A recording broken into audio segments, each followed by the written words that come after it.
ದೇವು ಬಾಯ ವಿಡಿಯೋಗೆ ಬಂತು ಅಂತ ಹೇಳಿದ್ರೆ ನೀವೆಲ್ಲ ಬಯಸ್ಕೋತೀರ.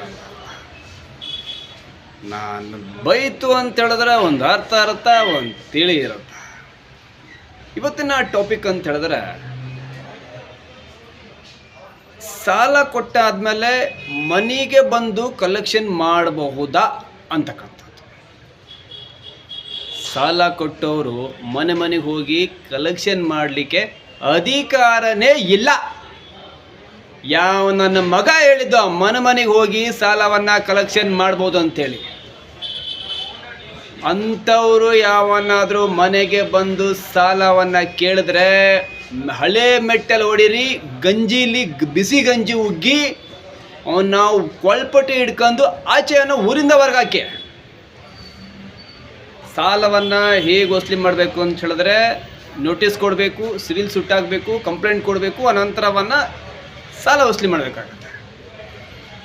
ಮನೆಗೆ ಹೋಗಿ ಸಾಲವನ್ನು ಕಲೆಕ್ಷನ್ ಮಾಡಿ ಅಂತ ಹೇಳಿ RBI ಅಥವಾ ಏನಾದರೂ ನಿಮಗೆ ಕಾನೂನಲ್ಲಿ ಬರೆದು ಕೊಟ್ಟಿದ್ದಾರಾ? ಸರ್ಕ್ಯುಲರ್ ಇದೆಯಾ RBI ಗೈಡ್ಲೈನ್ಸಲ್ಲಿ? RBI ಗೈಡ್ಲೈನ್ಸ್ ಮುಖಾಂತರನೇ ಸಾಲ ಕೊಡಬೇಕು, ಇಂತಿಷ್ಟೇ ಒಂದು ಬಡ್ಡಿ ಇಂಟ್ರೆಸ್ಟ್ ಇರುತ್ತೆ ಅಂತ ಅಲ್ವಾ? ಇನ್ನೊಂದು, ಸಾಲವನ್ನು ಕೇಳಬೇಕಾದ್ರೆ ಹಾಸ್ಪಿಟ್ಲೇ ಇದ್ದಾಗ ಅಥವಾ ಅವ್ರಿಗೆ ಹುಷಾರಿಲ್ದಾಗ ಅಥವಾ ಅವ್ರ ಮನೇಲಿ ಇಲ್ದಾಗ ಎಲ್ಲೆಲ್ಲಿ ಇರ್ತಾರೆ ಅಲ್ಲಲ್ಲಿ ಹೋಗಿ ಸಾಲ ಕೇಳ್ತಿದ್ದಾರೆ. ಅವನು ಯಾವನಿಗೆ ಕಿತ್ತೋದು ನನ್ನ ಮಗ ಅಲ್ಲಲ್ಲಿ ಹೋಗಿ ಅವನು ಸಾಲ ಕೇಳ್ತಿದ್ದಾನೆ, ಫಸ್ಟು ಅವನ್ನ ಬಟ್ಟೆ ಬಿಚ್ಚಿ ಮೆಟ್ಟಲ್ಲಿ ಹೊಡೆದು ಕಳಿಸಿ. ಅವನ್ನ ಹೆದರ್ಬೇಕಾಗಿಲ್ಲ, ಭಯ ಬರಬೇಕಾಗಿದ್ದು, ಮರ್ಯಾದೆ ಹೋಗಬೇಕಾಗಿದ್ದು ಸಾಲ ಕೊಟ್ಟವನಿಗೆ. ಯಾಕೆ ಅಂತ ಹೇಳಿದ್ರೆ ಇನ್ಕಮ್ ಎಷ್ಟಿದೆ, ಸಾಲವನ್ನು ಹೇಗೆ ತೀರಿಸ್ತಾನೆ ಅಂತಕ್ಕಂಥದ್ದು ಅವನಿಗೆ ಮೊದಲೇ ಗೊತ್ತಿರಬೇಕು.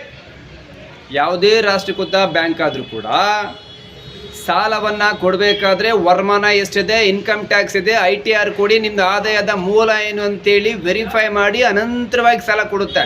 ಅಡಮಾನ ಇದೆಯಾ ಪ್ರಾಪರ್ಟಿಗೆ ಅಂತ ತೀರ್ಸೋಕ್ಕಾಗಲಿ ಅನ್ನೋ ಸಂದರ್ಭದಲ್ಲಿ ಆಕ್ಯುಪೈಡ್ ಮಾಡ್ಕೋಬೋದು ಪ್ರಾಪರ್ಟಿನ ಅಂತ ಹೇಳಿ ಫಸ್ಟು ಬ್ಯಾಕ್ಗ್ರೌಂಡ್ ನೋಡಿ ಸಾಲ ಕೊಡಬೇಕು. ನಿಮ್ಮ ದುಡ್ಡಿನ ಆಸೆಗೋಸ್ಕರ ನೀವು ರೋಡಿಗಳು ಬಿಟ್ಬಿಟ್ಟು ಕಲೆಕ್ಷನ್ ಮಾಡ್ಬೋದು ಅಂತಲ್ಲ. ಹಾದಿಯಲ್ಲಿ ಈಗ ಡೈಲಿ ಏನು ಈಗ ಅವತ್ತಿನ ಜೀವನ ಕೂಲಿ ಮಾಡಿ ಮಾಡ್ತಾ ಇರ್ತಾರಲ್ಲ, ಅವ್ರ ಜೀವನ 500-1000 ರೂಪಾಯಿ ದಿನಕ್ಕೆ ಅಷ್ಟೇ ಇರುತ್ತೆ.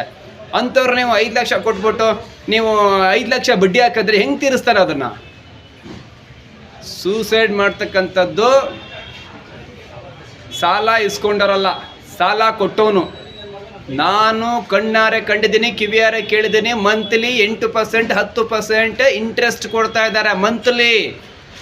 ಇಯರ್ಲಿ ಅಲ್ಲಿಗೆ 120% ಇಂಟ್ರೆಸ್ಟ್ ಆಯಿತು.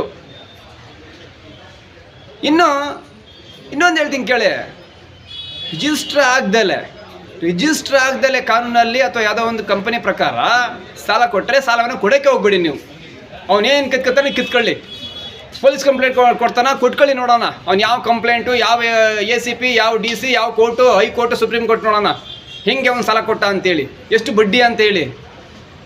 ಇಂಟ್ರೆಸ್ಟೇ ಕೊಡೋಕೆ ಹೋಗ್ಬೇಡಿ. ನಿಮ್ಮ ಇಷ್ಟ ಬಂದಾಗ ನಿಮ್ಗೆ ಎಷ್ಟಿದೆ ಅಷ್ಟನ್ನು ಮಾತ್ರ ಕೊಡಿ ಅಷ್ಟೇ. ಕಷ್ಟ ಬಂದಾಗ ಇಸ್ಕೊಂಡಿರ್ತೀರ, ದುಡ್ಡು ವಾಪಸ್ ಕೊಡಿ. ಇಂಟ್ರೆಸ್ಟ್ ಕೊಡೋಕೆ ಹೋಗ್ಬೇಡಿ. ಅವ್ನು ಕೇಳಿದ ತಕ್ಷಣ ಕೊಡೋಕೆ ಹೋಗ್ಬೇಡಿ. ಹೆದರೋದು ಯಾಕೆಲ್ಲ ಇವಾಗ? ಹೆದರೋದು ಯಾಕೆ? ಮರ್ಯಾದೆ ಹೋಗ್ಬೇಕಾಗಿದ್ದು ಕೊಟ್ಟನಿಗೆ ಸಾಲವ, ಇಸ್ಕೊಂಡವನಿಗಲ್ಲ. ಅವ್ನು ಯಾವನೇ ಆಗಿರಲಿ, ಗೂಂಡಗಳು ಯಾವನಾರ ಮನೆ ಹತ್ರ ಬಂದರೆ ನೀವು ಹತಾರ ಇಟ್ಕೊಂಡೆ ಅವನಿಗೆ ಬೆದರಿಸಿ ವಾಪಸ್ ಕಳಿಸಿ. ಯಾರು ರೈತರಾಗಲಿ ಬಡವರಾಗಲಿ ಹೆದರೋದು ಬೇಕಾಗಿಲ್ಲ. ಸುಗ್ರೀವಾಜ್ಞೆ ಬರ್ತಾ ಇದೆ, ಅಲ್ಲಿ ತನಕ ಸ್ವಲ್ಪ ಸಮಾಧಾನವಾಗಿರಿ. ನಾವಿದ್ದೇವೆ. ಯಾರು ಬಂದು ಅಂಥ ಟೈಮಲ್ಲೇ, ಸ್ವತಂತ್ರ ಇಲ್ಲದ ಟೈಮಲ್ಲೇ 1947 ಬಿಫೋರಲ್ಲೇ ಯಾವ ದಂಡಿಗೆದಿರಲಿಲ್ಲ, ದಾಳಿ ಇದ್ದಿರಲಿಲ್ಲ. ಇವನು ಯಾವನ ಕಿತ್ತೋದವನು ಮೈಕ್ರೋ ಫೈನಾನ್ಸ್ ಅಂತೆ, ಅವನ ಸಾಲ ಕೊಟ್ಟನಂತೆ, ಅವನಿಗೆಲ್ಲ ನಾವ್ಯಾಕೆ ಹೆದ್ರು ಜೀವನ ಮಾಡಬೇಕು? ಸಾಲ ತೀರಿಸ್ಬೋದು ಅಷ್ಟೇ. ಅವನು ಕೊಟ್ಟ ಅಂದ್ರೆ ಅವನು ಹಣೆ ಬರಹ. ಕೆಪಾಸಿಟಿ ಇರಬೇಕು ಅವನಿಗೆ, ಫಸ್ಟ್ ತಿಳ್ಕೊಬೇಕು. ಅವನು ಸಾಲ ಕೊಟ್ಟವನು ಇವ್ನು ತೀರ್ಸಕ್ಕೆ ಕೆಪಾಸಿಟಿ ಇದೆಯಾ ಇಲ್ವಾ ಅಂತ ಹೇಳಿ. ಓಕೆ, ಒಂದು ಗೈಡ್ಲೈನ್ಸ್ ಕೇಳಿ. ಮನೆಗೆ ಯಾವನ್ನಾದರೂ ಮನೆಗೆ ಬಂದು ಸಾಲ ಕೇಳಕ್ಕೆ ಯಾರು ಬಂದರೆ ಮುಚ್ಕೊಂಡು ಹೋಯ್ತಾ ಇರು ಅಂತೇಳಿ ಅಷ್ಟೇ. ಹೊಡಕೋಬೇಡಿ ನೀವು. ಸರ್ಕ್ಯುಲರ್ ತಗೋ, ಪೇಪರ್ ತಗೋಬಾ ಅಂತೇಳಿ ಕಾನೂನು ಮುಖಾಂತರ ನೋಡೋಣ. ಇವಾಗ ಕೋರ್ಟಲ್ಲಿ ಅರಿಲ್ಲ ಅವನು 5 ವರ್ಷ 10 ವರ್ಷ, ಅಲ್ಲಿ ತನಕ ನೀವು ಸಮಾಧಾನ ಆಗಿರಿ. ನಮಸ್ಕಾರ.